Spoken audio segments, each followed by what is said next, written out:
দেখি থোর বড়ি কারা ওই বড়ি থোর, জি, কি যেন উৎসাহ পাচ্ছি না। আসলে বিদেশি কনসালটেন্টের ভালোবাসা এই সরকারের যতখানি আছে আর কোনো সরকারের ছিল বলে আমার মনে হয় না। ওনারাই তো এখন বাজেট তৈরি করছেন, ওনারা কি করে বলেন যে আমিও আগের বার ভুল ছিলাম? আপনার তো পুরো কাঠামোর ভিতরে সমস্যা হয়ে গেছে। এই যে সংস্কারের এত কমিশন হলো, এদের কি অবদান থাকবে এবারের বাজেটে? শুধুমাত্র ট্যাক্সের ওঠানামা দিয়ে আপনি বাংলাদেশের উন্নতিকে নিশ্চিত করতে পারবেন? এটা যদি সামগ্রিকভাবে আপনার কর ব্যবস্থাপনা, আপনার ব্যয় কাঠামোর ভিতরে যৌক্তিকতা এবং তার যদি দক্ষতা বৃদ্ধি না হয়, এবং ওই যে দুর্নীতির কথা বলেছে সেইটা যদি আমরা বন্ধ করতে না পারি, তাহলে এই শুধুই বাজেট দিয়ে আপনি কি এটা পারবেন করতে? এটার জন্য তো সামগ্রিক সংস্কারের অন্যান্য বিষয়গুলো একই সাথে জড়িত। আমি আপনাদের কাছে প্রশ্ন করি, সরকারের মাধ্যমে যেটা এই যে সংস্কারের এত কমিশন হলো, এদের কি অবদান থাকবে এবারের বাজেটে?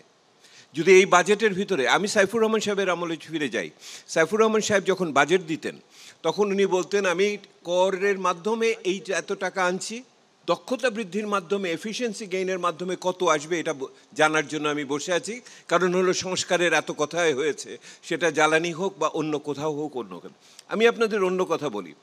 বলা হয়েছে যে মঈন ভাই বললেন যে বাজেট আয়তন কমানো হয়েছে। আরে শুধু বাজেট না, ট্যাক্স জিডিপি রেশিও পতন ঘটবে, আপনার খরচের জিডিপি রেশিও কত এটার পতন হবে, আপনার সবগুলো ক্ষেত্রে পতন হবে।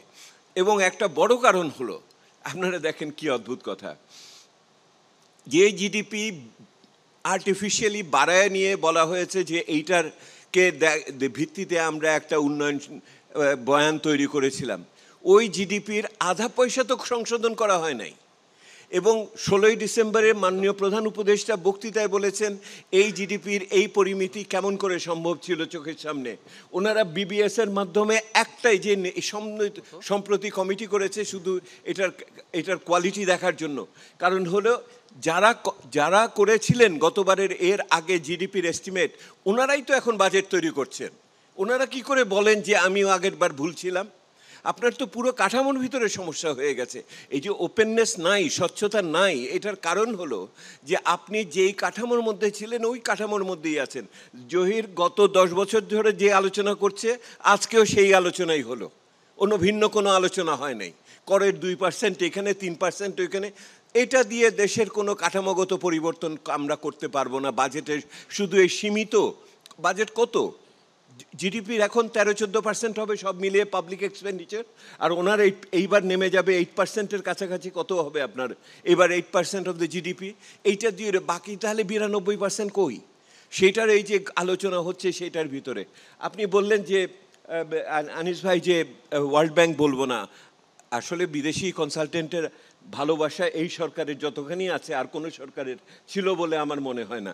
কারণ এমনকি ওই যে কী বলে পুঁজিবাজার ঠিক করার জন্য বিদেশি কনসালটেন্ট আনতে বলে দেওয়া হয়েছে, অ্যাজ ইফ যেন কেউ কিছু জানে না। যাই হোক, আমি এসবিআর সরকারের যে ভাইটাল স্ট্যাটিস্টিক্স আছে সেটা দিয়ে বলি, সেইটা দিয়ে আপনার হিসাবে দেখা যাচ্ছে যে দারিদ্র পরিস্থিতির অবনমন হয়েছে, নারীদের পরিস্থিতি আরও খারাপ হয়েছে।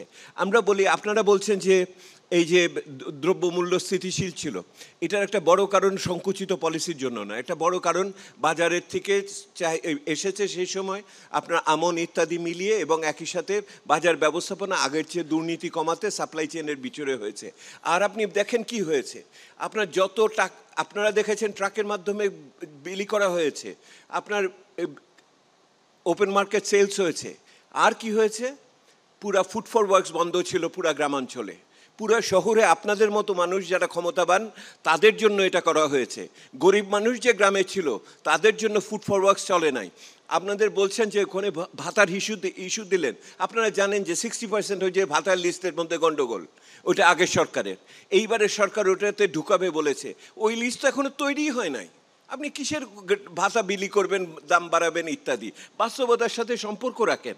আপনি দেখেন ওই যে বলছেন যে স্বাস্থ্য খাতের কথা ইত্যাদি, স্বাস্থ্য খাতে তো আপনার এই মুহূর্তে যে 1%-এর নিচে যে খরচটা হয় তার তো পুরাটাই তো প্রায় বেশিরভাগ ক্ষেত্রে আপনার যন্ত্রপাতি ব্যবহার ইত্যাদি তো না, ওই দালান কোঠা বানানোর জন্য করা হচ্ছে। এই যে বদলগুলো হলো, এই বদলগুলো তো এই সরকার বললো না কি উন্নয়ন কৌশল। আমি আপনাদের বলছি, আজকেই বের হয়েছে জিডিপির হিসাব বিবিএস এর পক্ষ থেকে 4%-র কাছাকাছি। আমরা বলেছিলাম 4% হবে, ওনারা 3.49 মতো দিয়েছেন। সেইটা মানে হলো 4%-র নিচে এই বছর প্রবৃদ্ধি, অর্থাৎ গত 4-5 বছর ধরে ধারাবাহিকভাবে প্রবৃদ্ধির হার কমে আসতেছে।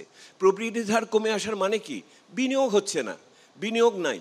এইবারও যেটা দিয়েছে গত বছরের চেয়ে বিনিয়োগের হার এবার 23%-এর নিচে চলে গেছে জিডিপির। তো আগামী বছর যদি একটা বাজেট নিয়ে আসেন আপনি 24-25% দেখায়, ওই বাড়তি 2%-4% কোথা থেকে আসবে আপনার? তাহলে তো আমাকে বলতে হবে ব্যাংকের থেকে কোথা থেকে ওই টাকাটা আমি লিকুইডিটি, ব্যাংকের থেকে লিকুইডিটি দিবে কি? এইবার সরকার যে পরিমাণ ব্যাংকের থেকে ঋণ নিয়েছে, সেই ঋণ নেওয়ার পরে আপনি তারপরেও তো শেষ পর্যন্ত যে গভর্নরকে টাকা চাপাতে হয়েছে। আমি শেষ করছি আপনাকে এখানে, আমি যেটা আপনাকে বলতে চাই, আপনার এখানে যে মানুষগুলো বসা আছে তারা তো আসলে সমাজের সুবিধাভোগী মানুষ। এই মানুষগুলো কিছু মনে করেন না, আমিও আপনাদের সাথে। কিন্তু যে মানুষগুলো বাইরে আছে, আপনি দেখেন মজুরি যে হারে বাড়ছে, এটা এখনও ইনফ্লেশন রেটের চেয়ে নিম্ন হারে। অর্থাৎ আমার শ্রমিক, খেটে খাওয়া মানুষ যে শ্রম বিক্রি করে, তাহার আয় কিন্তু এখনও দুর্মূল্য পরিস্থিতির নিচে আছে। সে কিন্তু এখানে এসে আপনাকে অ্যাডভান্স ইনকাম ট্যাক্স ঠিক করতে পারে না, কারণ ওর তো ইনকামই নাই, ওটি ট্যাক্স দিবে কোত্থেকে?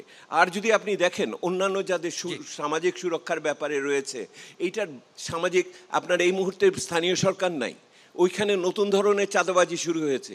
আপনি ওইগুলোকে যদি ঠিক না করতে পারেন, শুধুমাত্র 8% অফ দ্য জিডিপি দিয়ে আপনি বাংলাদেশের পরিবর্তন দ্রুততার সাথে ওই এলডিসি উত্তরণ কিছু করা সম্ভব না।